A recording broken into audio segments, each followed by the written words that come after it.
Wie viel Platz ist auf meiner SSD eigentlich noch frei?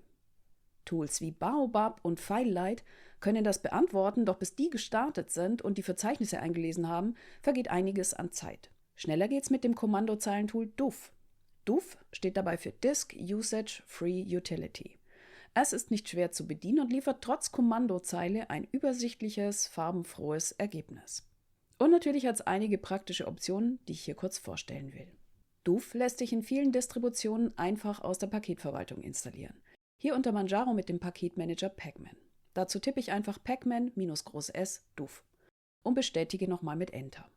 Aufrufen kann ich das Tool dann im Terminalfenster mit dem Kommando DUF. Dann liefert es ein paar hübsche Tabellen mit allen Datenträgern, derer es habhaft werden kann. Das sind allerdings zum Beispiel auch Einträge aus dem temporären Dateisystem im Arbeitsspeicher mit dabei, die ich ja eher nicht sehen will. Mit dem Parameter -hide special lassen sich solche Sachen ausblenden. Wenn ihr weitere Einträge ausblenden wollt, könnt ihr die einfach durch ein Komma getrennt anhängen. Also beispielsweise duf-hide special, network, fuse. Dabei darf nach dem Komma allerdings kein Leerzeichen stehen, damit DUF das auch richtig zuordnen kann. Andersrum kann ich mit der Option -only einfach einen bestimmten Typ anfordern und damit automatisch alles andere ausblenden. Zum Beispiel zeigt DUF-only local einfach nur die lokalen Datenträger. Vielleicht will ich aber auch einfach nur wissen, wie es mit einer einzelnen Partition aussieht. Bei mir liegt zum Beispiel das Home-Verzeichnis auf einer eigenen Partition. Dann zeigt mir DUF/home, wie voll die ist. Das funktioniert allerdings nur mit Partitionen, nicht mit einzelnen Verzeichnissen. Normalerweise listet DUF die Partitionen in alphabetischer Reihenfolge auf. Das ändert der Parameter -sort. Will ich zum Beispiel schneller sehen, welche Datenträger noch wie viel Platz frei haben, tippe ich duf-sort avail. Dann sehe ich ganz oben den Datenträger, auf dem es als erstes eng wird. Stattdessen kann ich auch nach der Partitionsgröße sortieren. Dazu nehme ich -sort size.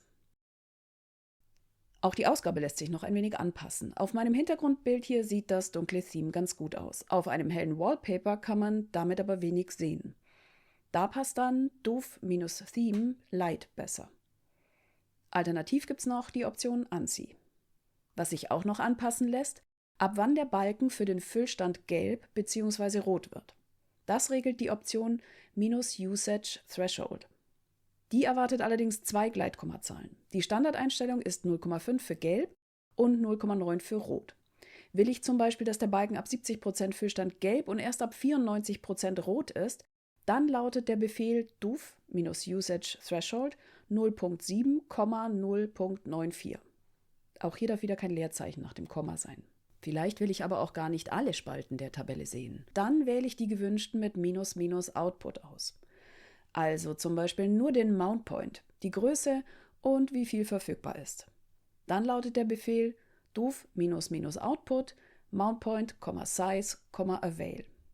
Auch hier darf kein Leerzeichen vor einem Komma sein. Das war's auch schon. Was haltet ihr von dem Tool? Was nutzt ihr, wenn ihr wissen wollt, wo der ganze Festplattenplatz geblieben ist?